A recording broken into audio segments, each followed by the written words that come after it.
Good evening and welcome.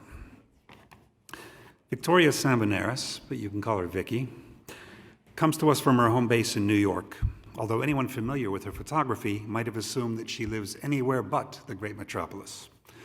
In the words of the Wall Street Journal, she may be the queen of the American road trip. For the past 13 years, though by now that must be 20 or so, it's an old article, she has traveled alone for months at a time in a series of cars covering many thousands of miles with her 5x7 wooden field camera and sheets of colored negative film. Rather than giving us scenes from Manhattan, where her work is included in the collections of the Whitney and the Museum of Modern Art, Vicky offers meticulously prepped images of trucks and trains on the Texas-Mexico border, detached trailers in a marshy wasteland in Iowa, copper and uranium mines in Utah, and coal mines in Wyoming, and gold mines in Alaska, not to mention volcanic craters in Hawaii. Whether she turns to natural or artificial landscapes, they are mostly landscapes without human figures. Only once in a while do we catch sight of a distant, lonely horseback rider or equally distant farmers inspecting an irrigation line. You can find these images, among other places, in her 2013 collection, Taxonomy of a Landscape, same as tonight's lecture, I believe, which Interview magazine called one of the 6 best coffee table books to own. You can also find it in the SCI-Arc library, where it is sitting on the shelf at this very moment. Call number TR647.S26, 2013. Someone in this room will be the lucky first person to check it out tomorrow morning, so plan to be there at opening time. Vicky received her MFA from the prestigious Yale University School of Art in 1999. Later, she was summoned back as a teacher to the School of Arts and eventually to the Yale School of Architecture, where she has both taught and practiced the dark art of architectural photography. Her growing body of work is represented by the Yancey Richardson Gallery in Chelsea. Along with the Whitney and MoMA, Vicky's work can be found in the collections of the National Gallery in Washington, D.C., the San Francisco Museum of Modern Art, the Museum of Contemporary Photography in Chicago, and the often overlooked Museum of Fine Arts in Houston, which is close to some of her favorite work sites. Along with the inherent interest of her photography, a 2014 story in Smithsonian Magazine offers a glimpse of Vicky's intriguing and unique lifestyle, one that would surely be worth a book of its own someday. Upon obtaining her MFA in 1999, she reports that she had never yet traveled away from the American East Coast. That year, she took her first road trip across the country with a friend, but although she had taken her camera along, she amazingly did not take even one photograph on that trip. In the Smithsonian article, she is quoted as saying that she was simply too overwhelmed by the size of the American interior and didn't even know where to focus her camera. Flying back to New York at the end of that cross-country journey, she started to plan her first photography trip, beginning a career-long pattern of meticulous research before starting out on each of these journeys. But another possible reason comes to mind for why Vicky took no photographs on that first trip. After all, she was with a friend, and one of the main features of these annual voyages is that they are undertaken in solitude. She sometimes waits days at a site for just the right lighting conditions to appear, focusing her mind all the while. Despite driving through many American states every year, any given trip may result in only 50 or so shots, of which perhaps 5 are deemed worthy of exhibition. The only other artist I can recall with a self-editing process that rigorous was the Greek-Egyptian poet Constantine Cavafy, who at the end of each year would destroy all but 2 or 3 of the poems he had written in the preceding 12 months. In Vicky's book, Taxonomy of a Landscape, the one that's in the library here, this rigorous procedure is clearly visible. Arranged in chronological order, just 56 photos by my count take us from 2000 all the way to 2012, which is on average just over 4 per calendar year. But maybe I have made Vicky sound like an austere and monastic bore, which was not my intention. In the other half of her life, when back in New York, she moves with ease in the fine arts scene. She is approachable, charismatic, friendly, well-connected, and overflowing with human insight. I have benefited personally from this insight when in recent months we met for the first time following the death of a dearly beloved mutual friend, the international art curator, Bruce Ferguson. Bruce, how badly we wish you were here with us tonight. But let's end this introduction by quoting a key paragraph from Vicky's artist statement. As she puts it, the myth of America, and particularly its Western landscape, largely underwrote the ideas of freedom and frontier independence found in much national political rhetoric and is the basis of much popular cultural imagery.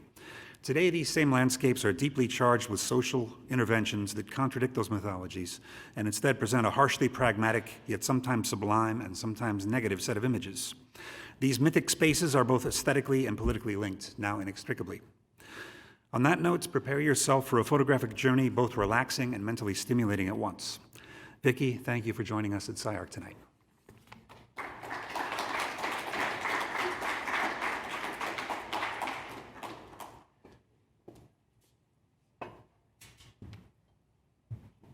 I don't know if I have anything left to say. Thank you for that generous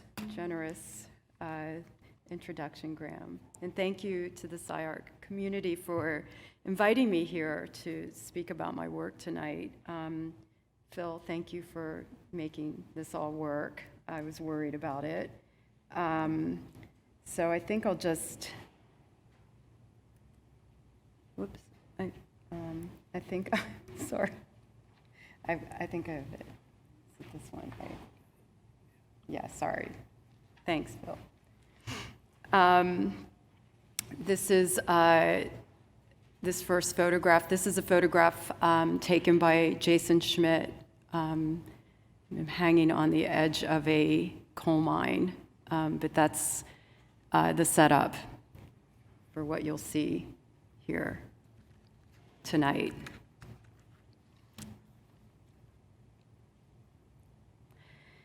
This photo of my family was taken in 1969, sitting on a ruin in front of the Parthenon in Athens. Like so many others before them and now, my parents immigrated to America in the 1950s from Greece in search of the American dream. They hoped that their children would have a better life than their own, and part of their version of the dream was for their children to become American professionals. Maybe a doctor, a lawyer, those were the conditions. Definitely not a photographer, an artist, a wanderer, or an explorer, or a road warrior. They settled in Lancaster, Pennsylvania, home of the Amish country, and shoe-fly pie. And my childhood landscapes were industrial manufacturing sites set against an agricultural landscape with some horse and buggies scattered around. In 1979, a meltdown occurred at a nuclear power plant called 3 Mile Island, 42 miles from my home. We were told to go home from school and close the windows. These experiences and memories have infiltrated my work, and you'll see. In my adult years, every time I went back to Lancaster, I noticed new developments on the landscape, commercial, corporate, and suburban, and somehow all of this was supposed to have some kind of meaning for me as my parents arrived in this country to grasp the dream and instill it in their children. But I've been in pursuit of my own version of the American dream, leading me to travel the country alone to discover and uncover distant places. During graduate school, I was exploring a more literal idea of the American dream, in particular corporate and government campuses and suburban developments. I'd only traveled, as Graham said, up and down the East Coast, and I had never gone west. But after graduate school, I got in the car with another artist, a painter named Steve Walls, and we drove across the country. I was thinking about Walker Evans, the photographer Walker Evans, and Robert Frank, writers like Jack Kerouac, and all the others who hit the road with their tools to talk about the American landscape and American psyche. But every night on that trip, I took all the equipment out of the car, unloaded everything, and put it back in. And like Graham said, I never took one picture because I was completely overwhelmed at how much there was to do and didn't really know where to put the frame around it all. So some of the photographers that inspired me, I'll just touch on some of them, but I call them all road warriors. And starting with the U.S. Geological Survey photographers, this is the Hayden expedition in 1871, which was the first federally funded geological expedition who documented what is now Yellowstone National Park. And the Farm Security Administration photographers in the 1930s and 40s, which was also a federally funded effort to document the plight of poor farmers during the Depression. This photograph is Dorothea Lange, and it's her on the left. But the bad news is there are no more federally funded expeditions. The new topographic photographers, this is Lewis Baltz. He said, "I used photography to distance myself from a world that I loathed and was powerless to improve." And here, Robert Adams, "Unspoiled places sadden us because they are, in an important sense, no longer true." The German photographers, Bernd and Hilla Becher. Process has always been an important part of my work.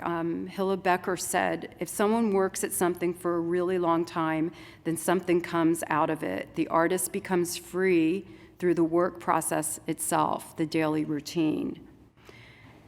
The Becher's formal uniform typologies and the rigorous work method spoke to me. I remember reading that they traveled across the country in a VW van with a ladder attached to the top of their van, and they waited for days on end for light to make these photographs. So with all of this, there's one more. I added this since I was in LA, and let me see if I can hit the... In the distance, I saw a train making its way silently across the plain, like the caravan in the adventures of Marco Polo. So that is a scene from Badlands, Terence Malik's Badlands, from 1973. But film is definitely a part of the inspiration that inspires the work. So with all of this in mind, my first trip in 2000 was down to the US-Mexico border to look at the abundance of NAFTA industry. The philosopher and media theorist Boris Groys stated, "The goal of art is not to change things. They are changing themselves all the time anyway. Art's function is rather to show, to make visible the realities that are generally overlooked." This first image from that first trip in 2000 was taken on the border town of Laredo, Texas. I feel like I was relating to that bush thrashing upon the side of the building, psychologically feeling so vulnerable on my first trip. I was thinking about NAFTA and the development and the impact on the landscape. Everything is neutralized in this photograph. What are these windowless buildings filled with? How do they function? They are ubiquitous and seem infinite. What do we search for walking down the aisles of massive consumer outlets whose products come from these buildings? I'm curious about change, how we are evolving, and the new American landscape. I saw these minimal boxes on the stark landscape as our contemporary monuments, the infinite rows of trucks that line our highways, the containers that are stacked on trains, endlessly moving through the landscape and containing all of the consumer goods that we fill our lives with. It's like Badlands.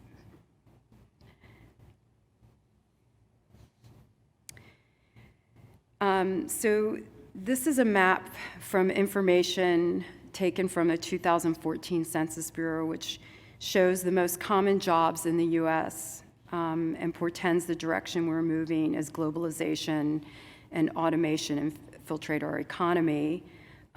Just so you know, back when in 1978, this map was filled with secretaries. So we've shifted in job.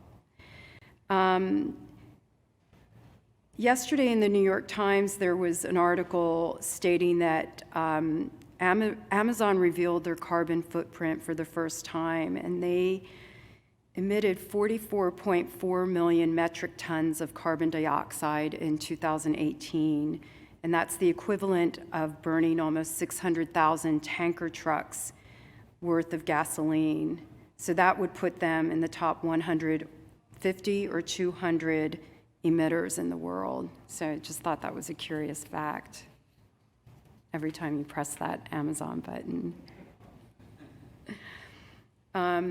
Trucks and trains are part of the infrastructure and connect systems to each other, and I've always been intrigued by particular issues of physicality that define our place here and now: scale, containment, space, light, compression, which I think you probably can all relate to as architects. This is in New Carlisle, Indiana, taken in 2001, off a lonely road surrounded by farm country. Sometimes it's all about giving up control and just getting lost, leaving it up to chance whether you find something or not. I'm interested in organization, structure, and systems, how we make sense of all the chaos that surrounds us. Here are the trucks and the tags. The trains are prominent throughout the Western landscape. They bring to mind a different sense of distance, space, and time. In comparison to the frenzy of the East, the sense of time slows way down out west, and this is in Marfa, Texas. So each year since 2000, I've structured my life around a photographic journey, traveling the country to investigate questions about the American ideals of opportunity, prosperity, and success. I research a destination, I throw the camera in the car, the camping gear, boots, my car, all in my car. I bring a hatchet for protection, and I go for as long as it takes to find whatever I'm looking for, sometimes months. And the key is to go alone. I've had to dump a few people at bus stations and someone at an airport, so no friends allowed on these trips. This is my latest setup, so I have a tent on top of the car, so I never even have to stay in a bed-bug infested motel. You used to be able to get $28 motels, but those are in the old days, and so I'm contained here completely with my auto home. In 1973, the artist Robert Smithson submitted to the Kennecott copper mine a site-specific mine reclamation project for the Bingham copper mine. The design reimagined Bingham, the world's largest open-pit copper mine, as a monumental work of land art, but they didn't go for it. I think about how this mine's changed physically since Robert Smithson saw it in 1973. Or when the Bingham brothers first discovered copper ore on their land in 1848, or after World War I, when the Guggenheim family owned it, as well as 75% of the world's supply of copper, silver, and lead. And here it is in 2002. This mine appears from a different time, almost of ancient origin, until you look closely and view the activity. I'm captivated by the minutiae, or scale, but also the idea of how we inhabit our landscapes and what's to become as we forge ahead in our development. This large hole in the earth reflects how small we are, so delicate. It removes us from our everyday when confronted with something so grand. When these moments come flashing by while driving down the highway, a train stopped in this spectacular landscape without a person, a building, a car, absolutely nothing in sight, it becomes precious to me. The East feels so compressed, and the more I drive across this country, the more development I see, and that makes a moment like this feel breathless. The drive from Salt Lake City west to Wendover on Interstate 80 is like no other drive, and it's become a frequent destination. Some say one can see the curvature of the earth, and when you're looking straight out at endless white salt, you want to believe that you can. During the 1940s, the Wendover Air Force Base was here and termed the world's largest military reserve, encompassing 3,500,000 acres at the height of its operation. There was a city built of salt for bombing practice, and lifelike battleship targets were constructed. After the war, it became known that the base was the training site for the bomber groups that dropped the atomic bombs on Hiroshima and Nagasaki. And here's Wendover now. In this image, we're looking east down on I-80 at a potash mine in the distance with 8,000 acres of solarization ponds where potash is harvested. This is the approach to Wendover. So many worlds intersect in Wendover. The state line crosses through the center of town with cheap motels, Chinese food, gas stations on the Utah side, and casinos, liquor stores, and X-rated shops on the Nevada side. So here's a map of Alaska. It's a highway map of Alaska. So Alaska is 570,000 square miles, 1/5 the size of the US, as big as England, France, Italy, and Spain put together, and 120 times larger than Rhode Island. And one last fact, if Manhattan populated the density, same density, only 16 people would live in Manhattan. And here is how California fits on Alaska, so you have an idea of scale. So it took me about 10 days to drive there from New York. When I arrived in 2003, I wondered, what am I going to do here? Nothing's familiar at all. There are no industrial parks, no container trains that I could see. Like, everything was just pure wilderness. But I found gold, permafrost, oil, and a primordial wilderness, which kept me active. Access is always an issue, but there's definitely, as you know, a libertarian view in Alaska, and I never did see Russia.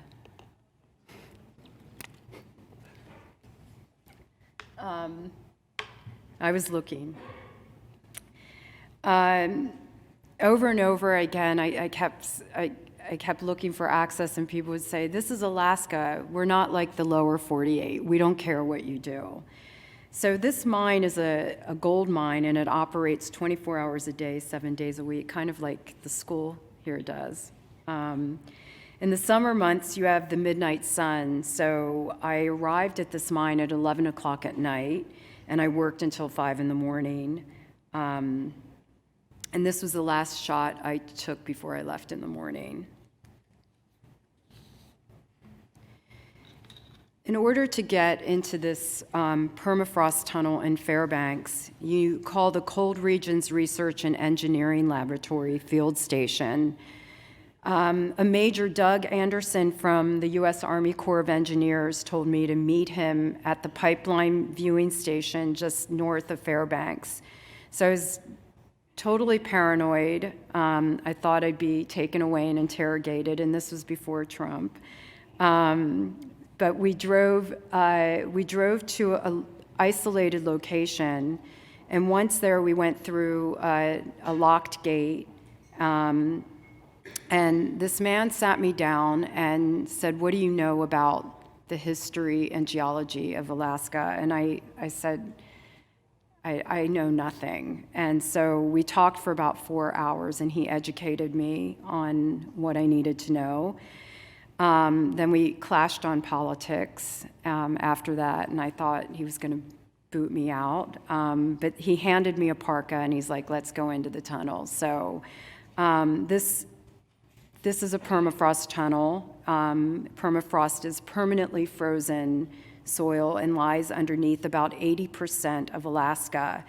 This 360-foot shaft was excavated in the 60s to evaluate methods for underground excavation for the pipeline. And it's this trip that I really began to think about how crucial geology and history were to my work. Here's another map. This is the Dalton Highway that leads to the north slope of Alaska. It begins 84 miles north of Fairbanks, and it's a 414-mile dirt road that follows the Trans-Alaskan Pipeline. It's known as the Haul Road. It was built in 1974 to build the pipeline. The road's 28 feet wide with no convenience stores or grocery stores, and the maximum distance between gas stations is 244 miles. And everyone said, you can't do this alone. You need 2 spare tires. There are bears up there. There are giant mosquitoes. There are outlaws hiding from police. There are crazy people up there. And all of that was appealing. And the only thing that made me think twice about not going was when they told me AAA is not coming to get you. So if you get a flat or you break down, you're on your own. And I nearly turned around and went back, but I did it. But I was interested in the pipeline and the variation of the landscape along the pipeline. And the industry itself, Prudhoe Bay was North America's largest oil field at the time and the starting point of the Alaskan pipeline. You cross the Continental Divide, and it's here that rivers south of here flow into the Bering Sea and rivers north flow into the Arctic Ocean. So this is the shot that I talked about earlier today, that I contemplated whether to take it or not. I saw it, and the whole experience was sublime. And I set up the camera, and I walked away from the camera. I thought, you can't photograph this. You can't put a frame around this. You have to experience it. You have to get on the road and come up here and see it. But I ended up shooting 1 sheet of film, and thankfully I did, because it's one photograph that's close to my heart, I'll say. So this pipeline's 4 feet in diameter. And when you're considering scale, there's no comparison. The pipeline is dwarfed by the Brooks Range, which is in the background. And this is the pipeline at milepost 298, so I have 116 miles to go. The landscape begins to flatten out. The mountains and the trees are gone. The pipeline is ubiquitous. Its vulnerability is surprising. In October 2001, 37-year-old Daniel Carson Lewis was drunk and shot a hole in the pipeline with the rifle, causing 285,000 gallons or 6,800 barrels of oil to spill. The cleanup cost over $7 million, but the pipeline weaves above and below ground from the Arctic Ocean to waiting tankers in Valdez, which is 800 miles south. Throughout Dead Horse, you can make out vague illusions of the oil industry in motion in the far distance at Prudhoe Bay. It appears to be a mirage, but it's a reality.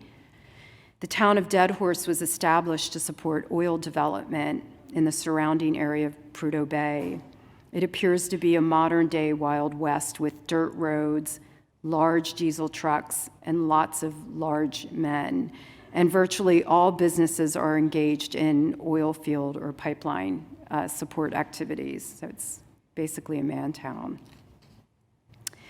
So I left the North Slope, and I followed the pipeline down to Valdez. And my last stop was on the Cashier Highway in a small town called Hyder on the border of Canada. And tucked away at the end of that road was this glacier, which encompassed the ideas of scale, chaos, and our environment, but is unrestrainable, uncontrollable, but at the same time as vulnerable as the pipeline. And I just wonder if this still exists or if it still looks like this all these years later.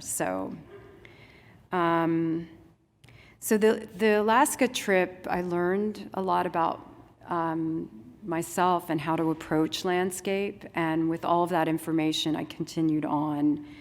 And instead of getting lost on highways and roads to find my subject matter, I began to think about the history of place more and more.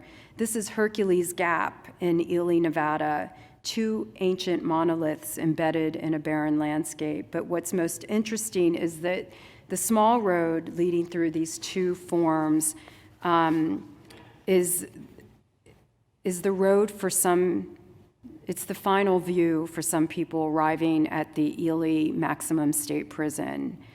In 1859, J.H. Simpson led a U.S. Geological Survey team upon this gap in the Egan Range and noted, "I call the place the Gate of Hercules on account of its stupendous walls." And in 1873, minerals were discovered at Hercules, and it soon became a mining camp. So there are so many hidden meanings and concealed histories, and I find myself stopping at those road markers that tell you the history of place. But long ago, a geologist from Wyoming taught me to scrutinize and question these signs, as the U.S. government has always had a tendency to twist the truth.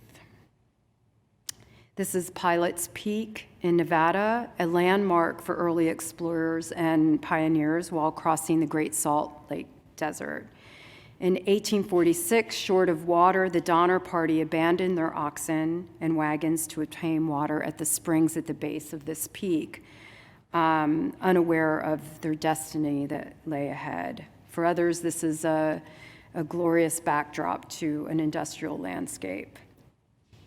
I'm interested in how we structure ourselves in the landscape, our relationship to it, how we manipulate it and change it.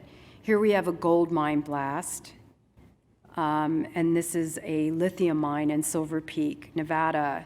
Lithium is potentially the fuel of the 21st century with battery-driven cars. Tesla's $5 billion gigafactory outside of Reno is reinvigorating Silver Peak's mining production, but when I was there 10 years ago and took this picture, there was absolutely nothing going on here, barely any activity. This is the petrified forest in Arizona. 225 million years ago, this was a tropical forest, but now an arid desert moonscape with petrified wood. In the 1890s, we would dynamite the petrified wood looking for gems, but now approximately 24,000 pounds of petrified wood are stolen each year from the park, so it's getting cleaned out. In 2005 and 2006, I spent time looking at geological features in the landscape. Along the way, I stumbled into the town of Mexican Hat, Utah, in the middle of this red desert landscape. And I was driving up a hill and looking in my rearview mirror, and I thought I saw a huge lake. And I was like, what is this lake doing here? So I turned around, I went back to see what it was, and what I thought was a lake was actually an enormous bed of stone sculpted to look like a lake. There were radioactive signs everywhere and cows grazing nearby. And I saw new housing behind me and a new community center, and I put the pieces together that I was standing on Navajo Nation land that received money from the government for allowing uranium waste to be buried on their land. On that trip, I made it to Hawaii. I had to get out of the car and leave it in LA and then take a plane to Hawaii. This is Kīlauea, Caldera, and Volcano National Park on the Big Island. And as I speak, this volcano is active with lava flowing through a tube into the sea and making new land. And this is Haleakalā. You can climb from sea level to 10,000 feet in 37 miles. The crater is 3,000 feet deep, 7.5 miles across, 2.5 miles wide, and 2,600 feet deep, and the hole could hold the entire island of Manhattan. Mark Twain spent 4 months on the Hawaiian Islands as a correspondent in 1866, and he said of his experience on the rim of Haleakalā, "I felt like the last man neglected of the judgment and left pinnacled in mid-heaven, a forgotten relic of a vanished world." After Hawaii, I ventured underground to caverns across the southern United States. Caverns are another reminder of our time and our fragility. It can take nearly 150 years to form 1 inch of stalagmites or stalactites. So every trip's a lesson, and this is in Luray, Pennsylvania. So after the past years of looking at geologic features in the landscape, I tackled a project with John McPhee's book, Annals of the Former World. It was a book that I carried in the car all the time. It was a frame of reference to understand landscape. So that's I-80, that line going across that connects New Jersey to California. This is a coal mine in Pennsylvania. Why coal? Why here? How? When I approached this mine to ask for entry, I forgot to put aside my preconceived notions. I expected the norm that I would get: corporate restrictions, signing my life away, a political attitude about my New York license plates, and snide remarks with that. But the paradox here is that owners of this mine were young, liberal-minded. They had geothermal heating in their own homes. Regardless of the fossil fuels they were extracting, they went to the opera, they collected art, and they gave me unconditional access to their business. So life is full of surprises on these trips, so remember that. I continued across I-80, visiting limestone quarries, dolomite quarries, underground coal mine, coal washing facilities, the first oil well in the country, and I was still in Pennsylvania. I moved through Ohio, Indiana, Illinois, Iowa, Nebraska, Wyoming, Utah, Nevada, and California, speaking with miners, geologists, pipe layers, truck drivers, bartenders, ranchers, professors, bank presidents, rangers, and everyone had an opinion about everything. And I drove 11,000 miles on this trip. So the next slides are from this trip. This is a coal mine in Gillette, Wyoming. Wyoming produces nearly half the coal burned in U.S. power plants. And this conveyor belt takes coal to a power plant nearby. This is another view of that coal mine. Through this gateway past the pioneers, the Donner Party, the Mormon-covered wagons, the Pony Express, the telegraph and stage lines, and the Union Pacific Railroad, but today it's Interstate 80. The roads reveal layers of geologic time and evidence of a historic human existence. And this is Echo Canyon in Utah. This was once ancient Lake Bonneville, but it's now Salt Lake City. It formed 32,000 years ago. Most of it covered Utah and extended to present-day Nevada and Idaho. Covered 20,000 square miles and was 1,000 feet deep in some parts. So it's hard to imagine to look at this and think about what landscape was, what it is now, and where it will go in the future. This is Flaming Gorge Dam, one of the largest dams in the American West, completed in 1964. Flaming Gorge was named by John Wesley Powell, who came through these parts on his expedition in 1869. And here's Wendover again, a few years later. These houses, a reminder of our fleeting time here.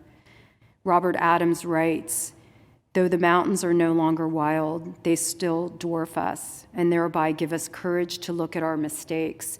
Expressways, Tyrolean villages, and jeep roads. Such things shame us, but they cannot outlast the rock." This is an image of a geyser at Yellowstone National Park by William Henry Jackson on the Hayden expedition in 1871. And 14 years later, Carlton Watkins' image of Minerva Terraces, also at Yellowstone National Park. And here it is today. One cannot interact with the landscape like these visitors once did for the land's sake and for our own sake. There are approximately 4 million visitors to Yellowstone each year.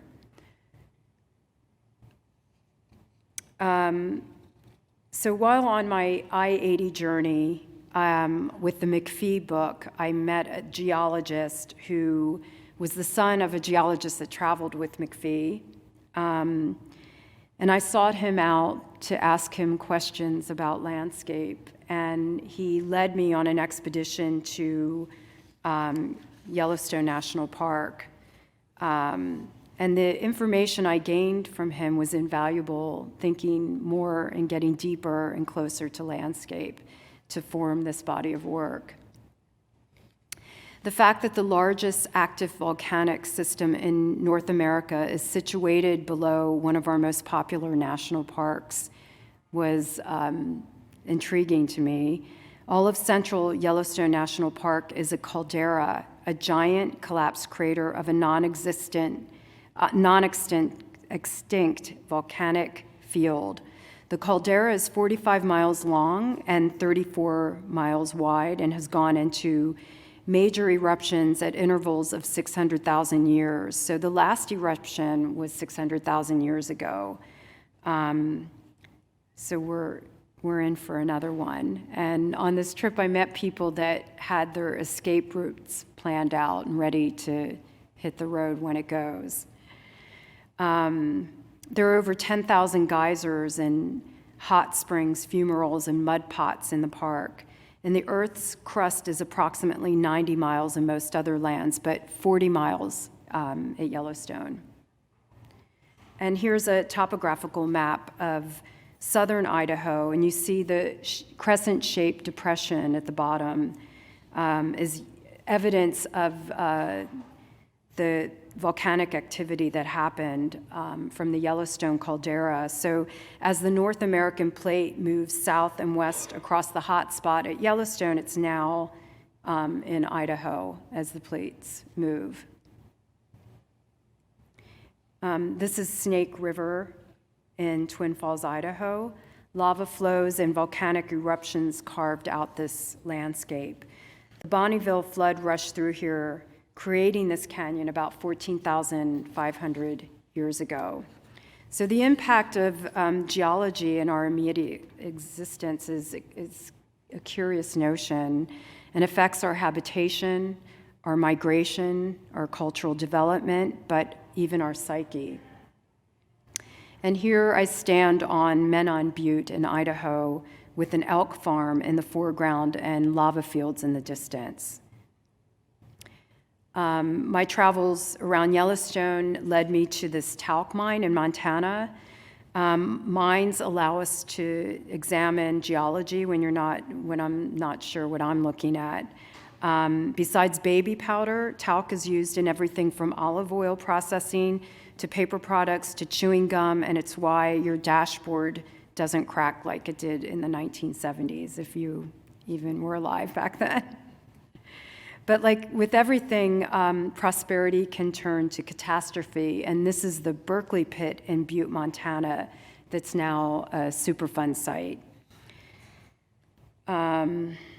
This is a view of a sublime canyon near Lander, Wyoming, where just over the rim sits an oil field that has generated over 10 million barrels of oil since its start over 100 years ago.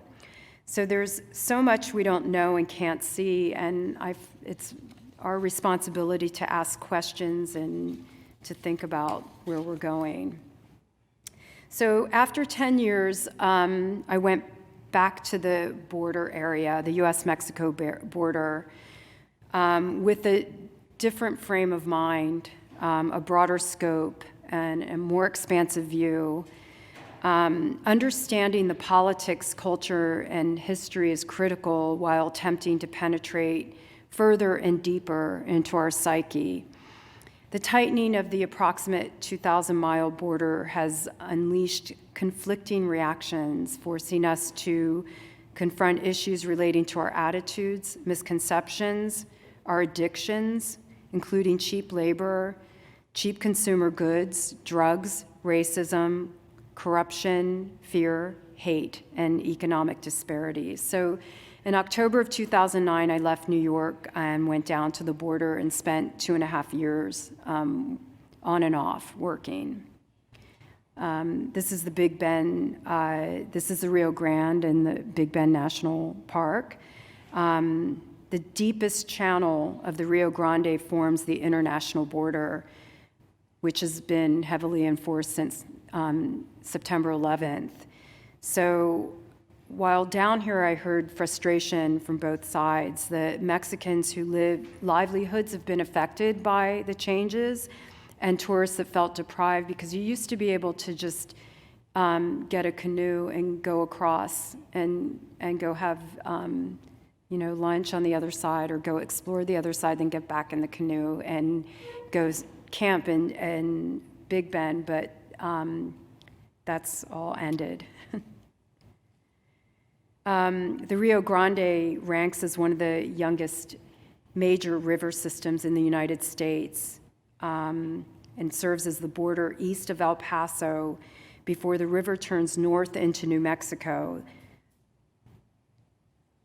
Here's a view of Boquiles del Carmen in Mexico. So this is the town that you could visit, and it existed on tourism, but once the border was closed off, there were 90 residents that stayed from the 300 of the past.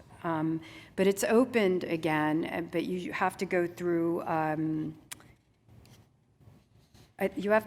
like a border video station, whatever that is, and show your passport to get across.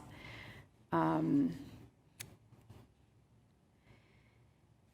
various points, a virtual fence exists, but predominantly this imposing physical barrier creates the division between the two countries, with the adjacent land on the U.S. side stripped away to accommodate access for Border Patrol and other federal law enforcement agents. It's heavily militarized. It doesn't look like it here, but it is. You're being watched. Here stands a 14-foot steel fence, and perpendicular to that fence was a fence built by the Minutemen, which is a border vigilante group. And it was left complete once the U.S. border went in. This is east of Naco, Arizona.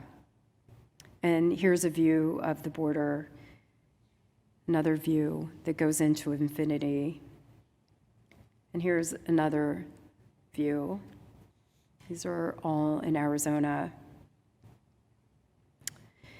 The southern border weaves its way through various terrains, waterways, rivers, mountains, valleys, grasslands, refuges, reservoirs, reservations, parks, forests, canyons, deserts, dunes, ranches, towns, and farms.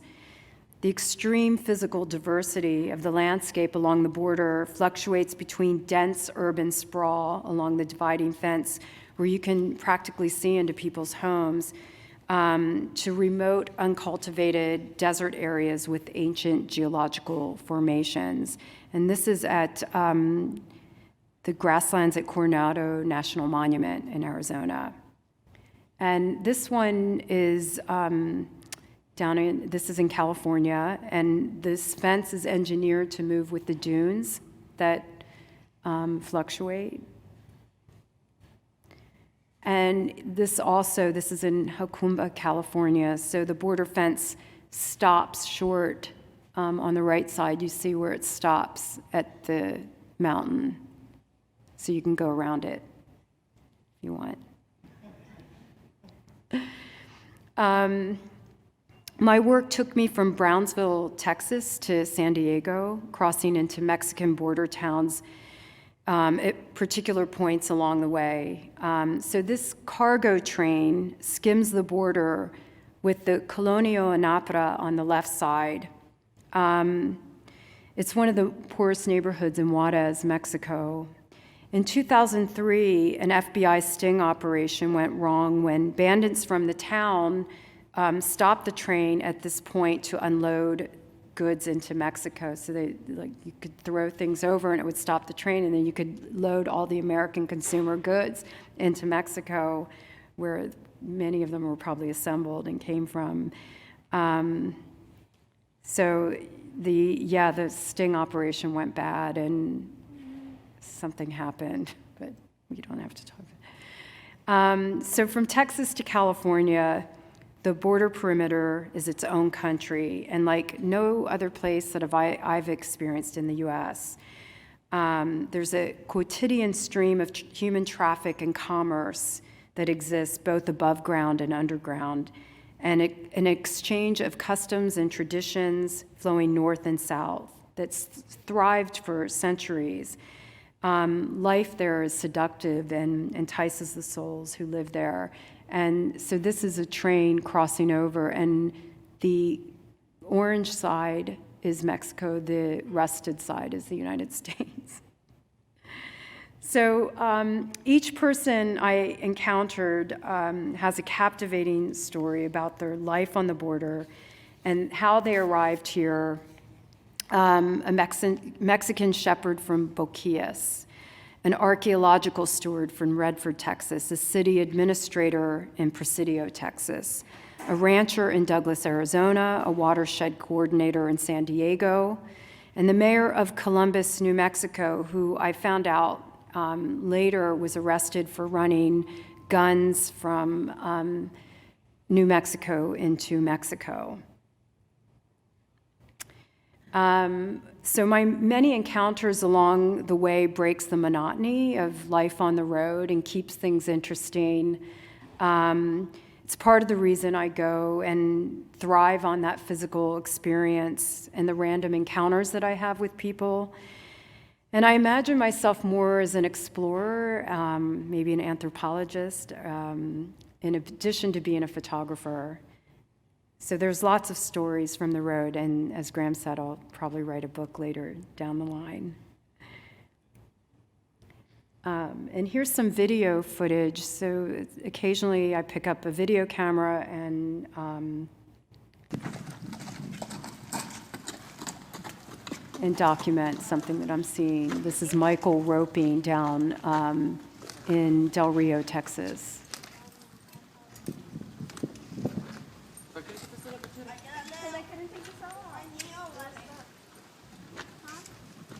It's pretty good, right?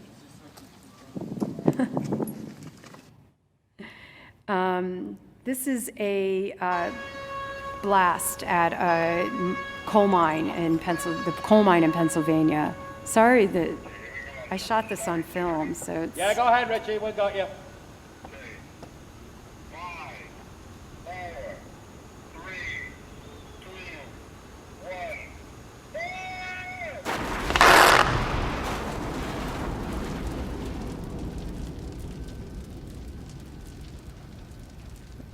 where our power comes from.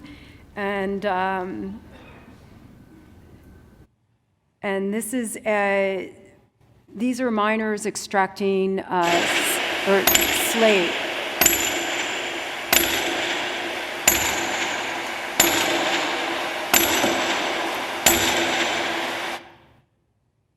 Notice the cigarette in the guy's mouth while he's pounding on that thing.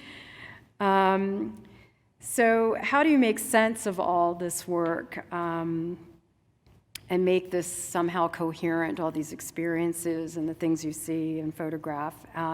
In 2011, I did a show at the Albright Knox Art Gallery in Buffalo, New York. A museum show like this gives an artist the opportunity to go beyond the norm of just showing large photographs on a wall with the price tag on them. So I was able to work out some ideas and show objects of inspiration, revealing some of my process. I'm inspired by beautiful dark geology museums and use this as a concept to create this particular installation with the help of Michael Reynolds, who's an art director that made it look like this. So I had objects in cases, my maps, specimens. Here are the specimens, books that guide me to understand everything, geology books, maps. And this is a grid made with 1,600 photo lab machine prints taken with the 6x7 Mamiya film camera. And that grid reveals my everyday encounters on the road. And here's a closer look. So the work segued into a recent book called Taxonomy, well, not recent, 2013 book called Taxonomy of the Landscape. And that book encompasses 12 years of work and includes some ephemera that I take on the road, pull-out maps. There's a pull-out map, grids, short story by the Mappist, called The Mappist by Barry Lopez. A wonderful short story. Literature's like a big, here are my journals, constantly journaling, collecting things. So I'm moving on to the next project. So in 2013, I went back to Texas. Texas is rich. Everything goes on down there, everything. But I was working with I was in Galveston, Texas at a artist's residency called the Galveston Artist Residency. And I aligned with a marine biologist from the National Oceanic and Atmospheric Administration. So I spent the next few years examining the petrochemical and shipping industries and their impact on the landscape and marine life. So this is a grid of marine specimens collected by NOAA out of the Gulf of Mexico. So I photographed them and included them in an exhibition. And I photographed, this is a grid of 45 industrial ships photographed coming in and out of the 50-mile Houston Ship Channel from across the world. It's a busy waterway, not as busy as Long Beach, but there are 8,000 vessels that carry more than 230 million tons of cargo. Here's a close-up of some of them. And this is a view of the Houston Ship Channel. Heavy industry, refineries, chemical plants, and other industries here. So these are the ships around the world on a typical day, and I took a screenshot from an application called Marine Traffic, and you can click on any one of those ships and see what they're carrying, what flag they're from, what country they're from. And here's a closer look of ships around the United States on a typical day, and this is the marine traffic, so you can see what kind of ships they are that are in and out. And I was able to get on board a pilot boat to pick up one of the pilots who navigate the ships into the Houston Ship Channel, and they have to navigate them out of the channel before they go out to sea, because it's so difficult to maneuver.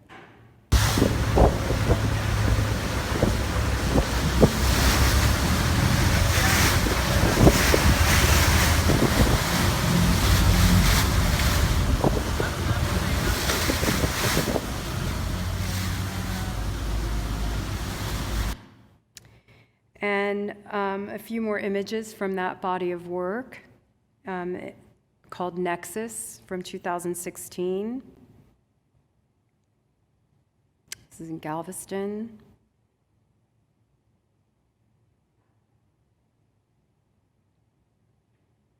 This is rock that's limestone that's brought down from San Antonio, the quarry in San Antonio, Texas, that is crushed and then used as oil platforms. And these are gas pipes that are underground. They're laid underground.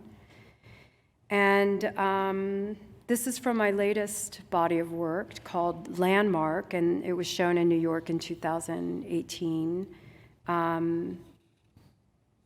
Actually, 2019. I lose track of time being on the road. But this began with an expedition with Russian and Mongolian geologists and miners in New Mexico and Arizona, looking at mining reclamation sites and uranium contamination on Native American lands. So it began with that and ends with travels through Utah and Arizona, exploring other aggressions towards the land, creating new histories, ideologies, clashing over the legitimate and proper use of territories. And this is a potash mine reflected. Uranium contamination being cleaned up. This is in Utah, gravel pit. New housing on the tech corridor in Utah.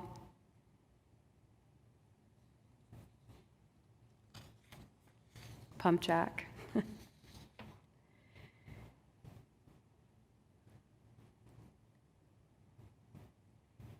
This is a coal mine conveyor belt in Arizona.